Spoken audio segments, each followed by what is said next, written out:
Asyhadu an la ilaha illallah wahdahu la syarika lah wa asyhadu anna Muhammadan abduhu wa rasuluh sallallahu alaihi wasallam la nabiyya ba'dah. Qala Allah ta'ala fil Qur'anil Karim A'udzu billahi minasy syaithanir rajim. Bismillahirrahmanirrahim. Falamma nasu ma dzukiru bihi fatahna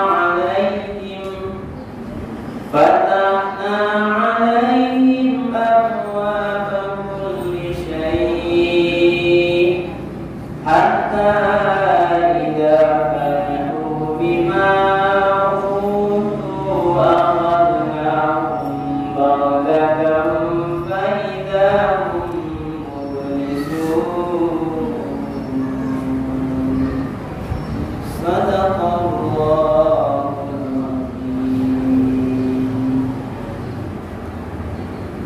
Bapak dan Ibu, seluruh pimpinan dan seluruh karyawan, para dokter dan seluruhnya, keluarga besar Rumah Sakit Islam Husina Pati yang dimuliakan oleh Allah. Marilah kita sejenak pertama sekali menyampaikan ucapan kalimat syukur. Alhamdulillah. Segala puji bagi Allah semesta alam, karena pada pagi hari ini kita masih diberikan kemudahan-kemudahan, diberikan kesehatan, kemudian diberikan kesempatan sehingga kita masih bisa melanjutkan rangkaian aktivitas kita pada pagi hari ini dengan keadaan. Alhamdulillah, kemuliaan kita semuanya, Bapak dan Ibu, hadirin kaum muslimin yang menghadiri risalah ini, semuanya dalam keadaan sehat walafiat. Kami bersiap menyampaikan itu. Alhamdulillah. Kemudian kita sampaikan salawat dan salam kepada Nabi kita Nabi Muhammad sallallahu alaihi wasallam yang telah meninggalkan Al-Quran dan Sunnahnya sebagai pedoman hidup kita bersama. Ibu dan bapak para jemaah yang dimuliakan Allah, terutama pimpinan masjid kita, dokter, terima kasih atas amanah yang diberikan kepada kami berusaha seperti kemarin kita.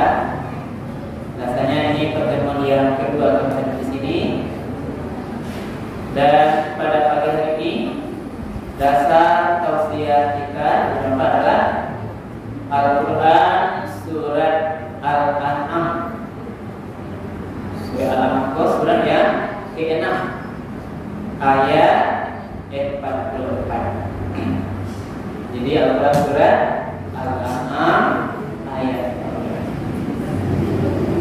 Ayat ini mungkin Ibu Bapak sangat cocok kita kaji pada kondisi hari ini. Nanti kita ambil hikmah, pelajaran-pelajaran yang akan kita ambil dari kajian ini. Kami ulang kembali ini, Ibu Bapak semuanya. Allah berfirman, A'udzu billahi minasyaitonir rajim. Bismillahirrahmanirrahim. Falamma nasu ma dzukiru bihi. Maka ketika mereka melupakan peringatan yang telah diberikan kepada mereka. Ini adalah kondisi tentunya orang-orang kafir atau orang-orang yang ingkar pada saat seseorang atau mereka itu melupakan peringatan yang telah diberikan kepada mereka. Fatahna 'alaihim abwaaba kulli syai'in. Maka pada saat yang sama, ketika mereka lupa pada peringatan Allah itu, fatahna 'alaihim, kami bukakan untuk mereka itu abwaaba kulli syai', seluruh pintu-pintu kesenangan dunia. Ini sepertinya bertolak belakang. Orang yang lupa pada peringatan Allah, tapi Allah bukakan kepadanya seluruh pintu-pintu kesenangan dunia. Padahal neraka diberi peringatan sebuah kebenaran diabaikan, diberi peringatan Al-Quran dan hadis, mereka lupakan. Pada saat itu harusnya kalau logika lurus kita berpikir Allah langsung hukum mereka, tetapi tidak. Maka pada saat yang sama itu Allah bukakan fatahna alaihim abwaaba kulli syai'. Allah bukakan kepadanya seluruh pintu-pintu kesenangan dunia. Apa maknanya? Apa tafsirannya Allah bukakan pintu-pintu kesenangan? Di antaranya orang yang lupa dengan peringatan Allah sengaja bukakan baginya pintu rezeki. Jadi bertambah rasa kini. Dia lupa, tapi Allah sengaja Allah tambah rasa kini. Kalau kini dia terbeli satu buah rumah, seakan-akan dia bisa beli rumah yang lain. Dia bisa beli satu Honda, Allah seakan-akan berikan dia kemampuan beli Honda satu. Bahkan yang sakit Allah sembuhkan. Yang dia biasa Allah angkat derajatnya, Allah berikan pangkat jabatan. Ini yang terjadi pada saat itu. Pada saat itu dia orang yang melupakan. Lalu apa berikutnya? Hatta, sampai. Ini akhirnya hatta idza farihu bima utu, sampai pada titik nadir, pada puncaknya mereka betul-betul senang, mereka betul-betul bergembira menikmati kesenangan dunia yang sedang dia dapatkan. Ada tuh senangnya, tuh rumah langka bangun, pangkat jabatan lahado, badan sehat, semua anak-anak berhasil. Tapi tadi lucunya dia orang yang merupakan mereka. Lalu pada saat dia betul-betul bahagia, merasa dialah yang memiliki dunia ini, dialah yang memiliki pangkat jabatan tertinggi itu, sehingga dia makin naik ke sombong, dibalas sombong, dibalas angkuh, dibalas pada saat zalimi orang lain. Nah, maka pada saat farihu bima utu, pada saat mereka betul-betul bergembira, merasa senang terhadap dunia yang telah dijadikan itu, akhadnahum baghtatan fa idza hum mublisun. Maka pada saat yang sama itulah Allah datangkan siksaan secara tiba-tiba. Allah datangkan siksaan, azab secara mendadak, secara sekonyong-konyong, secara tanpa dia sadari. Allah tibakan pada saat dia berpikir. Akhadnahu baghtatan, Allah datangkan siksaan itu secara tiba-tiba. Fa idzahu, maka pada saat itu mereka terdiam, mublisun, dan berputus asa. Ini yang tadi kita lakukan. Ini Allah mengabarkan kepada kita banyak yang dapat beberapa hal yang bisa kita ambil dalam kajian ini. Yang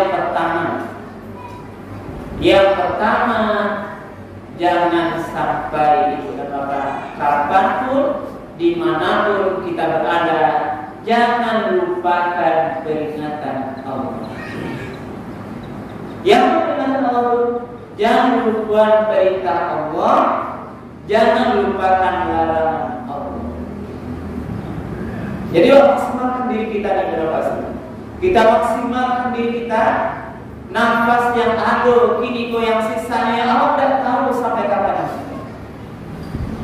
Entah sampai kapan kematian datang. Kalau maka pada saat sisa umur yang batasnya kita tidak tahu ini, yang kalau datang itu sekejap mata. Ibu bapak sudah berpengalaman menghadapi kematian, ya kan? Orang yang pada pagi harinya sehat-sehat, kita tahu, tapi tiba-tiba datang dibawa ke UGD, ke rumah sakit tadi, kita layani. Ternyata beberapa saat kita layani, dia dipanggil oleh Allah, Inna lillahi wa inna ilaihi raji'un. Maka di sisa umur jangan sampai kita lupa dengan peringatan Allah. Terutama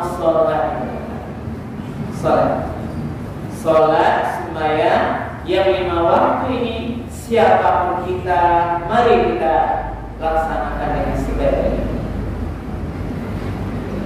Ini yang kadang-kadang sebagian terlupa. Kalau kita bilang banyak ini kurang pas.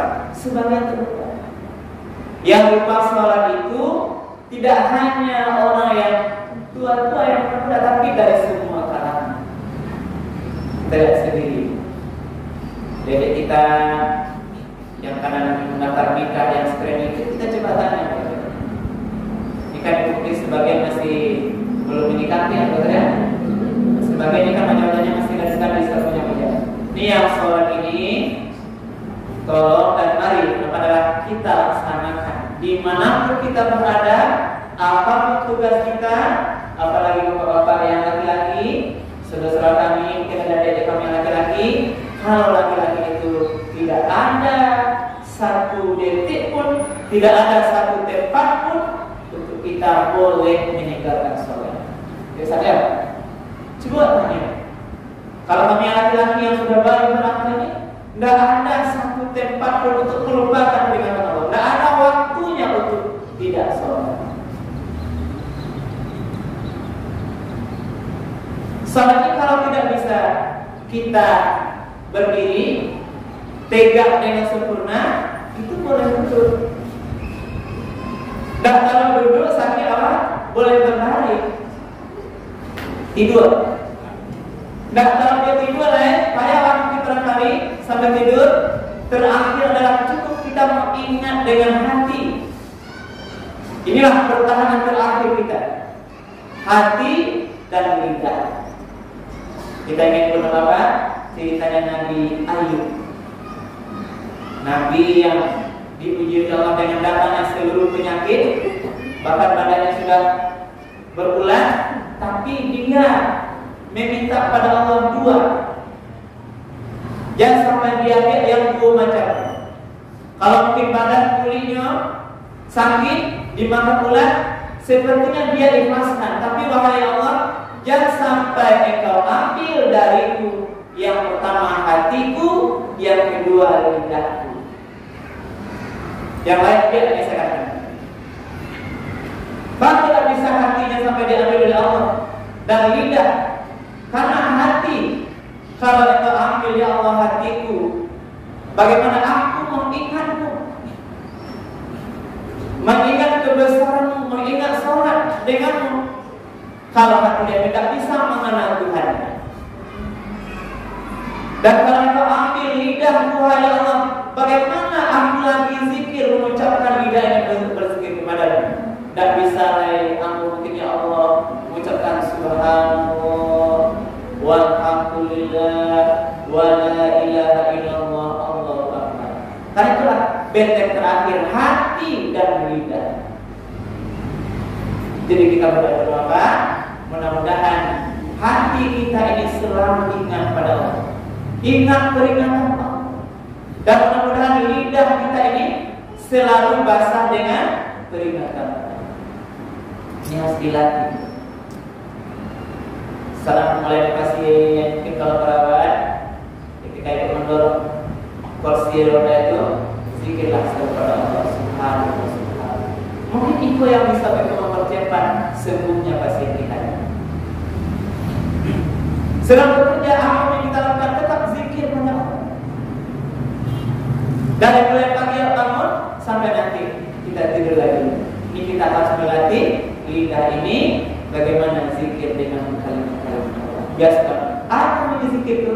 Zikir kelak bagaimana nanti kalau terbiasa hatinya dengan Allah, lidah atau mudah atau basah dengan zikir pada Allah, mudah-mudahan bisa ketika sakratul maut ketika malaikat Israel datang mencabut nyawa, kita bisa mengucapkan kalimat zikir la ilaha illallah. Ini ayat mati husnul khotimah. Mari kita bercita-cita yang apa?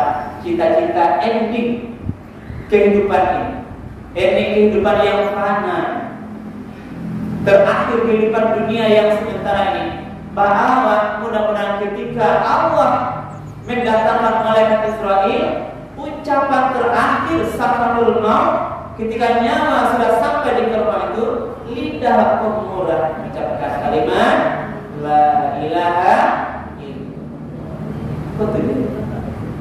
Kalau masih dunia tujuan kita itu masih kecil. Ada tujuan dunia. Kalau kadang-kadang kita udah awal bisu meninggal lapor suami atau menikah ya. Udah bisu yang lapor punya anak, jadwal meninggal mulai berdapat sekolah anak sadanya itu masih dunia.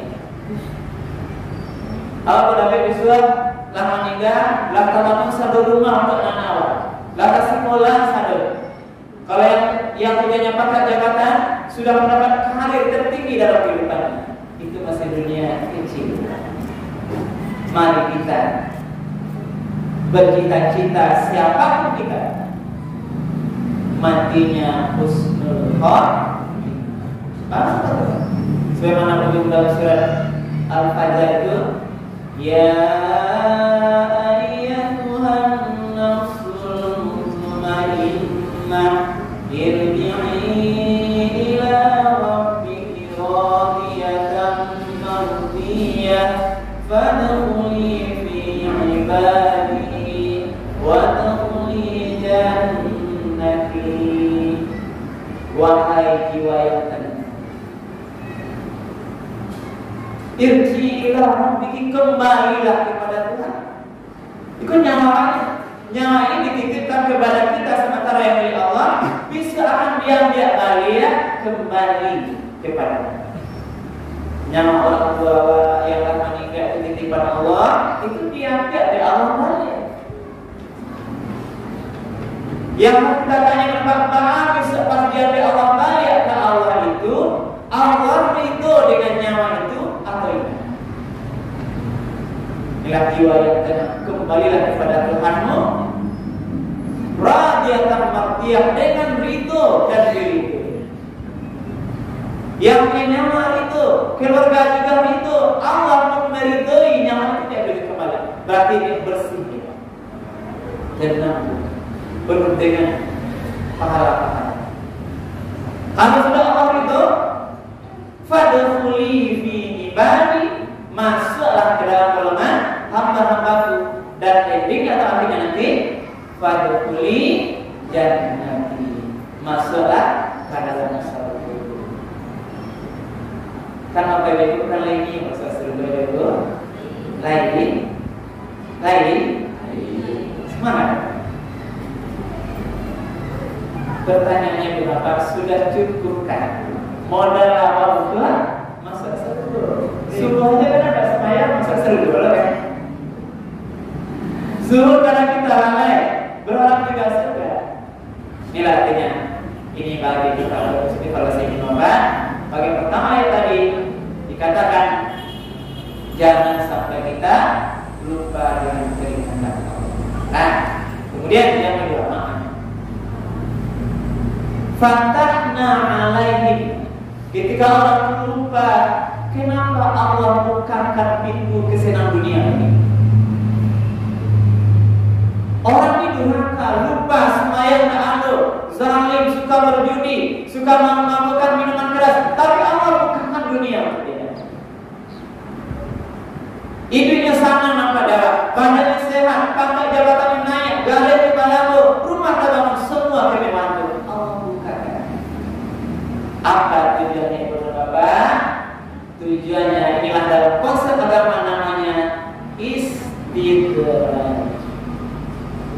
Allah sengaja mengulur, ya.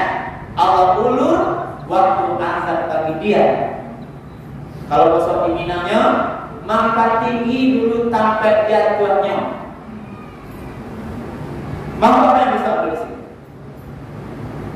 Ketika seseorang sudah naik dunianya kepada tangga pertama, dia durhaka kepada Allah, sholat karena tadi durhaka banyak dosanya, Allah naikkan dia ke jenjang yang kedua. Lalu kami durhaka dia, Allah naikkan ke jenjang yang ketiga balik. Yang kadang-kadang orang yang menilai dari segi dunia bahkan iri dengan dia. Bahkan karena irinya itu meniru loh ya. Siang tu tak semayang, tapi rasa sakitnya bakal-bakal. Mana luak semayang? Itu rasa saya. Pada kali tujuannya Allah mengulur waktunya. Lama yang ketiga Allah kami angkat kami, Allah naikkan itu sisi dunia. Badan makin sehat, harta makin bertambah, jabatan makin naik, dia padahal makin durhaka. Sampai pada puncak paling tinggi, ya. Kau pakai paling tinggi, kau arah ke paling banyak. Pada saat di puncak tertinggi itulah Allah datangkan azabnya, Allah lepaskan ke bawah. Bonus, karena menyesal. Datang tiba-tiba. Dan biasanya inilah bahasanya istilah Allah ulur waktu. Maka dari peristiwa itu, yang pertama, kita sebagai orang beriman diajarkan awal tidak perlu terlalu takjub, terlalu mengagung-agungkan orang yang memiliki banyak harta dan orang yang memiliki pangkat jabatan tinggi. Tidak perlu takjub pada ini. Apalagi dia orang yang durhaka. Tak perlu. Karena bisa jadi Allah sedang menguji, Allah mengulur waktunya. Kalau dalam waktunya orang yang durhaka pada Allah itu, hari ini wak sanjungnya, wak puji, wak hormati, malu berdua berjalan kepadanya, takwi waktunya, hari ini kita puji dia. Pada saat Allah datangkan azabnya, orang yang saat ini kita puji itu, kita takuti, kita segani, besok ketika dia sudah datangkan azab oleh Allah, bisa jadi orang yang paling kita benci, orang yang paling dihina, orang yang paling diolok-olok, orang yang paling dibully keluarganya. Itu yang kita katakan. Maka tadi ayat Nabi Ibrahim, ketika ibu dan bapak diberikan kekayaan, diberikan harta atau pangkat jabatan, yang pertama kita harus selalu ingat, jangan-jangan yang wak dapat istighfar. Ibu ya, kalau ada sembahyang, badan sehat yo, awak jarang infak sedekah dan sembahyang banyak dosanya, Allah berikan kemewahan dunia, yang bangga dulu, bisa jadi Allah sedang mengulur azabnya. Mari kita hajar. Maka kalau sedang ada harta yang banyak, ada pangkat jabatan yang ada, mungkin ibu tidak berangkat atau orang tuanya sedang punya pangkat jabatan, saudara-saudara yang sedang memiliki dunia, tolong ingatkan dia untuk tetap taat pada ingat. Tidak boleh salah gunakan kewenangan saudara-saudara kita. Karena kenapa tadi? Kalau tanya mana sakit jatuhnya Pak Ibu? Orang jatuh di lantai pertama, di jenjang pertama, daripada orang jatuh dari lantai yang kasar itu. Mana sakit? Dia berkata, aku logika paham. Matilah Pak Ibu. Itu maksudnya Pak ya. Orang yang pangkatnya biasa-biasa saja, tidak bisa di pemerintahan, pangkatnya mungkin biasa. Naik pertama kan kasih kan. Daripada kepala dinas dia jatuh. Mana sakit? Ini contoh. Pada saat dia dibongkar airnya, dipecah dia, pada saat jabatan terendahnya, kasih jatuhnya, atau posisi dia lebih tinggi dari itu, akan lebih sakit pada saat jabatan tertinggi. makanya. Nah, yang pertama Allah mengambil pelajaran di mana perlu berdoa bagi kita sendiri sesuai kita. Yang pertama tadi, ketika orang lain mendapatkan pangkat jabatan, mendapatkan kepercayaan, mendapatkan urusan dunia yang lebih dari awak, jangan awak terlampau takjub apalagi iri hati. Biko kabeh kawan lewat itu tak boleh di hati ni bo. Tak boleh kulkas ke kawan karena lebih lagi di hati tak boleh je. Baju terbaru kawan awak tak boleh lagi. Biarkan hati. Yang penting kita doakan dia taat kepada Allah. Kalau dia mendapatkan dunia, kita lihat dia apalagi berkata kepada Allah, bisa jadi ibu dan bapak Allah sedang menguji dia mengulur azabnya yang nanti datang sekarang istighfar. Dalam ayat lain, wa may yukadzibu bihadzal hadis sanastadrijuhum min haitsu la ya'lamun. Orang yang mendustakan ayat Allah akan kami datangkan azab kepadanya. Kami ulur dulu azab itu, nanti pada saat azab datang secara tiba-tiba dia datang dari arah yang tidak diduga-duga. Nah, itu namanya istidraj. Jadi marilah kita berdoa, kita mengevaluasi diri. Jika kita mendapatkan kesenangan, kebahagiaan, rahmat Allah itu mudah-mudahan itu bukan bagian daripada Allah mengulur waktu azabnya bagi kita. Kita ulama pada masa-masa ulama terdahulu, bahkan para ulama pun takutnya kalau berceramahnya makin ramai jemaahnya. Dia khawatir jangan-jangan nanti ketika ramai jemaahnya itu ikut bagian daripada langkah istidraj Allah perlu waktunya agar dia merasa menikmati ulama yang paling banyak jemaah. Hati-hati. Ini sifat hati-hati. Hatta idza faridari, maka pada saat Allah dia merasa apakah dia itu ini ketika masalah begini, kalau ayat yang diambil apa pada saat dunia atau rezeki sedang ada pada kita tetap harus banyak-banyak bersyukur nikmat. Jangan sampai nanti terlampau kita berbahagia atau apalagi sampai nanti ada menyombongkan diri. Kalau bosawanya ongeh, karena pada setelah datang anak datang secara tiba-tiba. Azab Allah itu, ujian Allah itu berapa? Datang secara.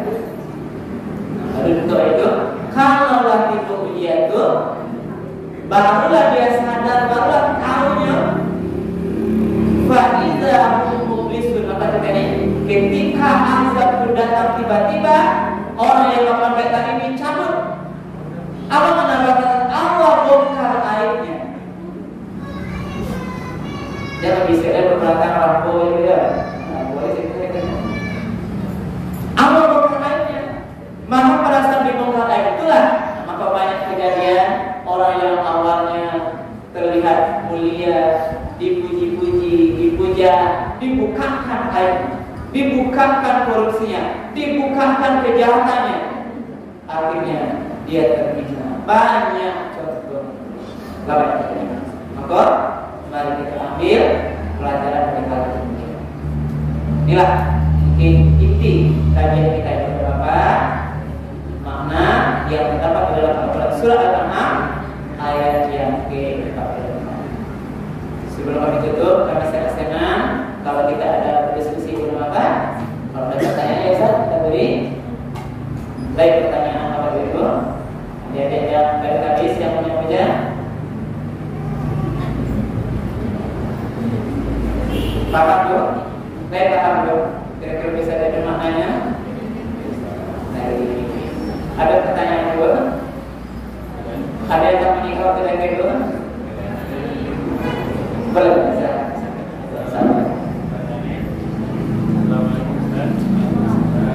Apa zikir yang paling baik kita amalkan dan bagaimana pula dengan salawat kepada junjungan Nabi Muhammad SAW, mana yang utama kita amalkan? Zikir yang paling baik kita amalkan dan lawan yang paling baik. Jadi pendapat yang pertanyaan sangat bagus. Nah, itu lagi yang bisa tadi. Subhanallah walhamdulillah wa la ilaha illallah. La ilaha illallah. Di segi bagian zikir itu semuanya diutamakan. Ini yang harus kita biasakan nanti menyebutnya kalimat tasbih, tahmid, tahlil itu. Ini tidak ada bagian zikir ya. Mari biasa di mana bisa dari rumah.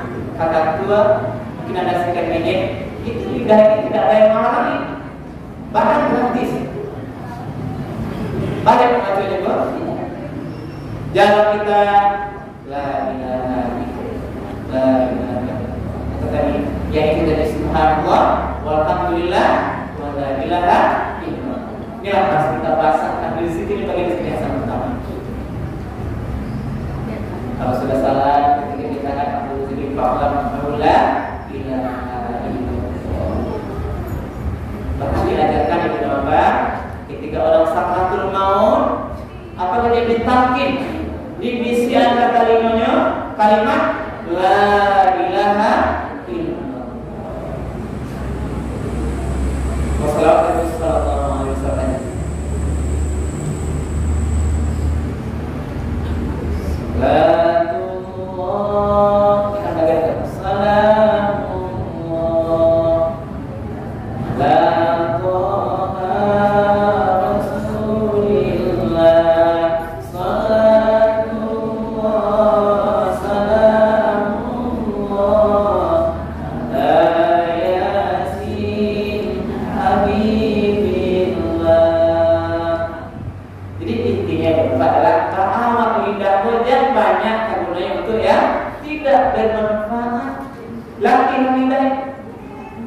Orang yang berhasil, orang yang nanti sukses di akhirat, dia bisa menjaga lidahnya dari perkataan yang tidak berguna. Walladzina hum 'anil lagwi mu'ridun. Kok baca itu ini perbanyak. Ini lidah. Fungsi lidah itu juga diajarkan apa? Makana yu'minu billahi wal yawmil akhir falyaqul khairan aw liyasmut. Siapa yang beriman kepada hari akhir, kalau mengecek dan elok-elok sajalah atau diam saja. Makanya disebut berikut apa? Jangan ajak bangun yang jumbo. Nah, baca itu bunyian, baca ke orang lain. Karena kan kurang terbaca ya. Ini tidak lebih baca awam berbanyak zikir. Nah, baca itu ada orang lain. Curhat dia tak tahu arahnya. Ada masalah cerita di Facebook, cerita di WA, cerita ke kawan berjam-jam habis waktu itu baca itu nanda dari. Aja dulu zikir. Kadang-kadang kalau baca itu masalah apa di Facebook, lain tak ditolong orang bro. Bahkan ayat waktu kita. Dan itu pertanyaan tadi bagian zikir itu. Subhanallah walhamdulillah la ilaha illallah wa sallallahu alaihi wasallam kepada Nabi. Allahumma shalli ala sayyidina Muhammad wa ala ali sayyidina Muhammad sallallahu alaihi wasallam.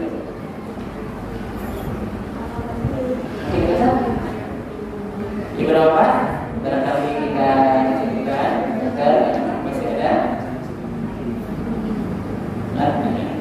Cukup, Bu? Baik. Baik, kita katakan dapat kita sampaikan. Tanya kita pada pagi ini.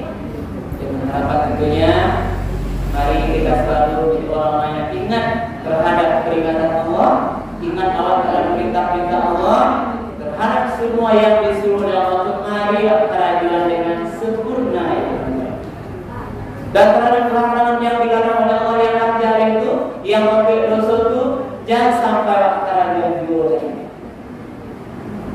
Karena inilah modal terbaik kita menjadi hamba yang bertakwa. Mudah-mudahan besok ketika saatul maut datang, Allah dipanggil, kita dalam keadaan baik. Allah itu kepada kita, selamat nanti awal dunia kok, selamat nanti sampai di kehidupan akhirat yang kekal. Mudah-mudahan bermanfaat. Berbanyak amal itu bermanfaat. Berbanyak yang berkenan. Kami akhiri. wa barakatuh majelis. Subhanallah wa bihamdika asyhadu an la ilaha illa anta astaghfiruka wa atubu ilaik. Billahi taufiq wal hidayah. Wassalamualaikum warahmatullahi